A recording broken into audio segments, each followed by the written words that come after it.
El libro que vamos a tratar esta vez, o intentaremos abordar, es un libro de Krishnamurti, llamado La libertad, primera y última.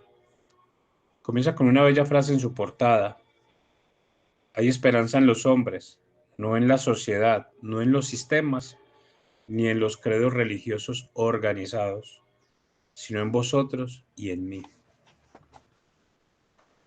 Y antes del prefacio, tiene una bella frase que dice: deseáis conocer a Dios porque en vuestro corazón ya no suenan las canciones. Y corréis tras el cantor y le preguntáis si os puede enseñar a cantar. Bueno, el prólogo está hecho por uno de los grandes filósofos, Aldous Huxley. Su obra más famosa o novela, Un mundo feliz. Voy a leer algunos párrafos, 1, 2 o de pronto 3, pero son de una belleza incalculable.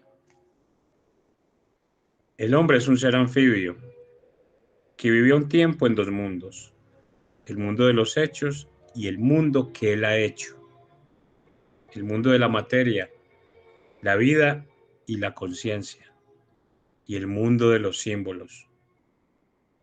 En nuestro pensar utilizamos una gran variedad de sistemas de símbolos.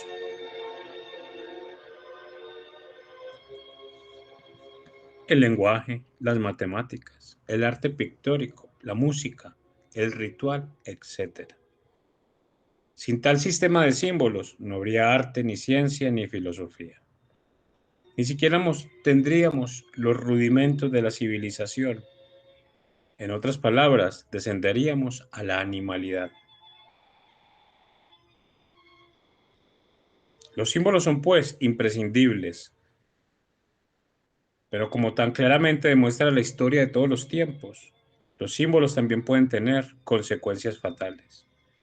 Consideremos, por ejemplo, de un lado el ámbito de la ciencia y de otro el de la política y la religión. El pensar y actuar en consecuencia dentro de un grupo de símbolos nos ha permitido comprender y hasta cierto punto dominar las fuerzas elementales de la naturaleza. En cambio, el pensar y el actuar en consecuencia dentro de otro grupo de símbolos nos hace utilizar esas fuerzas como instrumentos para el asesinato en masa y el suicidio colectivo. En el primer caso, los símbolos estuvieron bien escogidos, cuidadosamente analizados y progresivamente adaptados a los hechos que van surgiendo en la existencia física. En el segundo caso, los símbolos originalmente mal escogidos no han sido nunca sometidos a un riguroso análisis, ni tampoco se han ido modificando para ponerlos en armonía con los hechos que van surgiendo en la vida humana. Más aún, estos símbolos inadecuados inspiran a todo el mundo tanto respeto, como si por arte de magia fueran más reales que las mismas realidades que representan.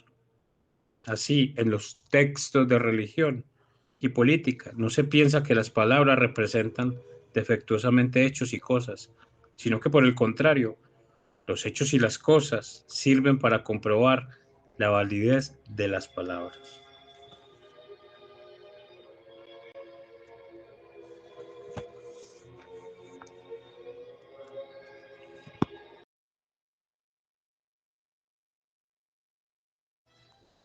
Capítulo 1. Introducción.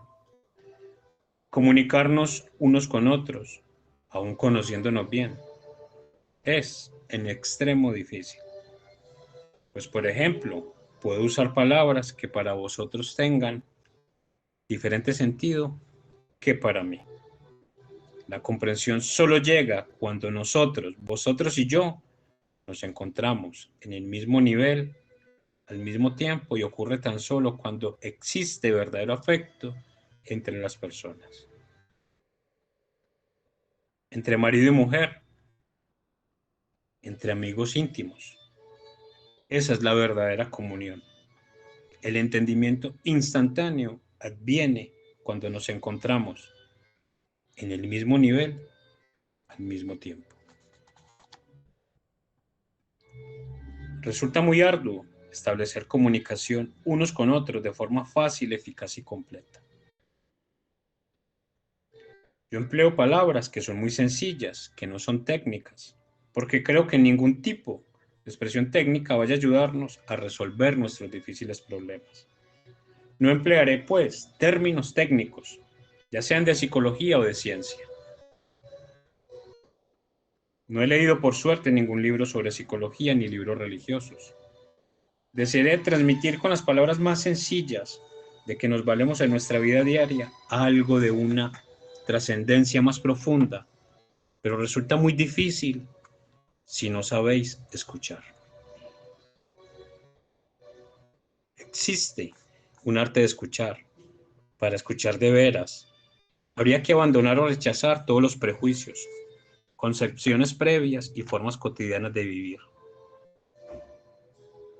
Cuando os halláis en un estado mental receptivo, las cosas pueden comprenderse con facilidad.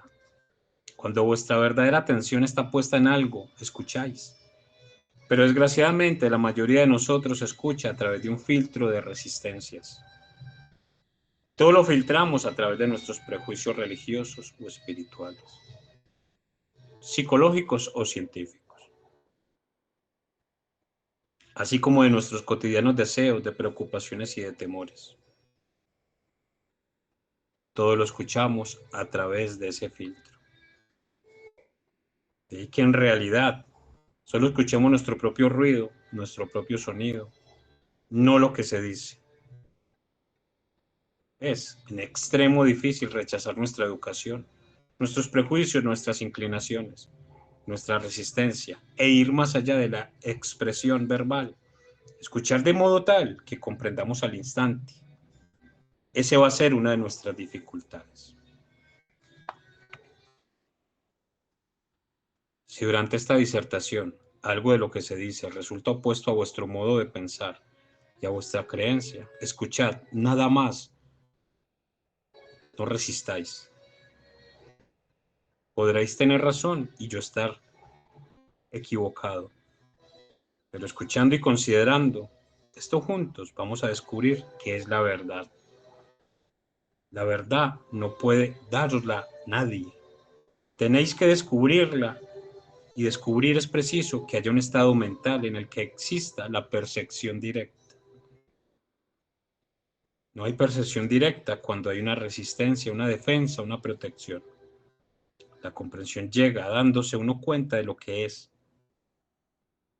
Saber exactamente lo que es, lo real, lo efectivo, sin interpretarlo, sin condenarlo, ni justificarlo. Es sin duda el comienzo de la sabiduría. Cuando empezamos a interpretar, a traducir, según nuestro condicionamiento, según nuestros prejuicios, pasamos por alto la verdad. Al fin y al cabo es como la investigación. Saber lo que es una cosa es, lo que ella es exactamente, requiere investigación. No podéis interpretarla según vuestros estados de ánimo, de un modo análogo. Si podemos mirar, observar, escuchar, darnos cuenta de lo que es exactamente, entonces el problema estará resuelto. Y eso es lo que procuraremos hacer en todas estas disertaciones. Voy a señalaros lo que es y no interpretarlo caprichosamente, y tampoco vosotros deberíais interpretarlo según vuestro pasado o vuestra educación. No es posible entonces darse uno cuenta de las cosas tal como son. A partir de ahí ciertamente puede haber comprensión. Reconocer, darse cuenta, descubrir lo que es, pone fin a la lucha. Si yo sé que soy un mentiroso, ese es un hecho que reconozco y la lucha ha terminado. Reconocer, darse cuenta de lo que uno es, representa ya el comienzo de la sabiduría, el comienzo de la comprensión que os libera del tiempo. Introducir el factor tiempo, no el tiempo en un sentido cronológico, sino como un medio, como proceso psicológico de la mente, es destructivo y crea confusión.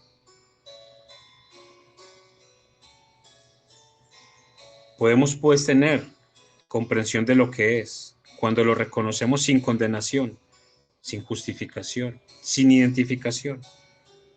Saber que uno se halla en cierta condición, en cierto estado, es de por sí un proceso de liberación. Pero un hombre que no se da cuenta de su condición, de su lucha, trata de ser diferente de lo que es, lo cual produce hábito.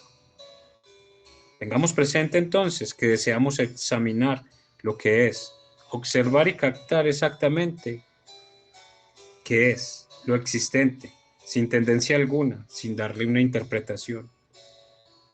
Se necesita una mente en extremo sagaz, un corazón extraordinariamente flexible para darse cuenta de lo que es y seguirlo,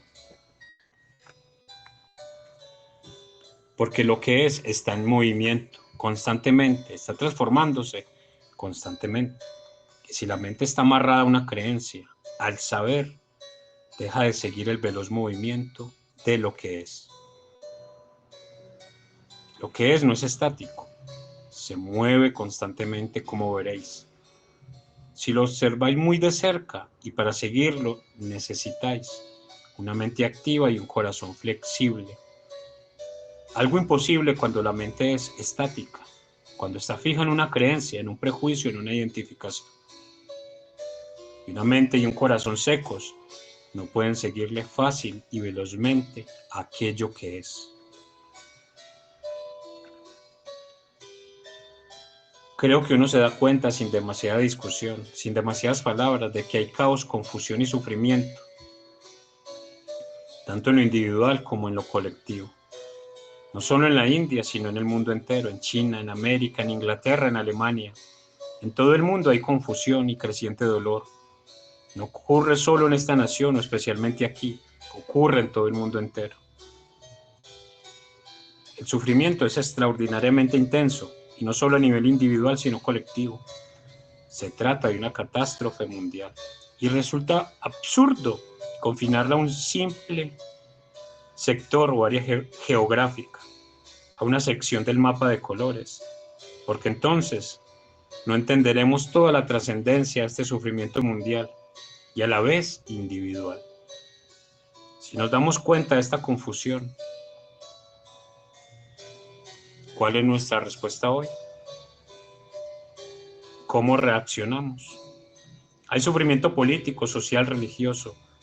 Todo nuestro ser psicológico está confuso. Y todos los dirigentes políticos y religiosos nos han fallado. Todos los libros han perdido su importancia. Podéis consultar el Gita o la Biblia o el último tratado sobre política o psicología. Y veréis que han perdido ese timbre, esa cualidad, la verdad, que se han vuelto meras palabras. Vosotros mismos, que sois los repetidores de esas palabras, estáis confusos e inseguros, y la simple repetición de las palabras nada os sugiere. Las palabras y los libros, por consiguiente, han perdido su valor. Podéis citar a Marx, el Gita o la Biblia. Vuestra repetición se convierte en una mentira porque vosotros estáis inseguros, confusos. Lo que allí está escrito, en efecto, se vuelve mera propaganda, y la propaganda no es la verdad. De modo que cuando repetís, habéis dejado de comprender el estado de vuestro propio ser. Solo cubrís con palabras de autoridad vuestra propia confusión. Pero lo que nosotros tratamos de hacer es comprender esta confusión y no encubrirla con citas. ¿Cuál es, pues, vuestra respuesta a la confusión? ¿Cómo respondéis a este extraordinario caos, a esta confusión, a esta inseguridad de la existencia? Daos cuenta de ella mientras yo los pongo. Seguid mis palabras, sino el pensamiento que está activo en vosotros. Casi todos estamos acostumbrados a ser espectadores y a no tomar parte en el juego. Leemos libros, pero nunca escribimos libros.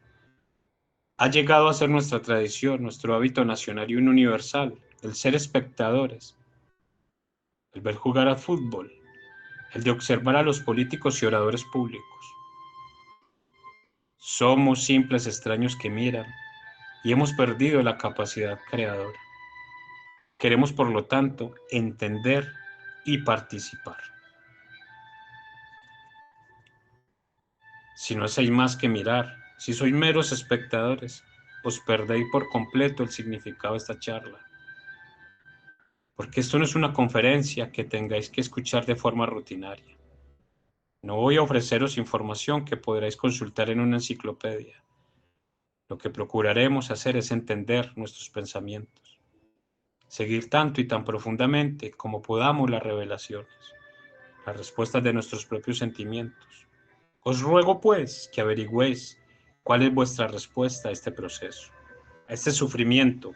No son cuáles las palabras de otra persona, sino cómo respondéis vosotros mismos. Vuestra respuesta será de indiferencia. Si os beneficiáis con el sufrimiento y el caos, si obtenéis provecho del mismo, ya sea económico, social, político o psicológico. No os importa, por lo tanto, que este caos continúe. No hay duda de que cuanta más perturbación y más caos haya en el mundo, más buscará uno la seguridad.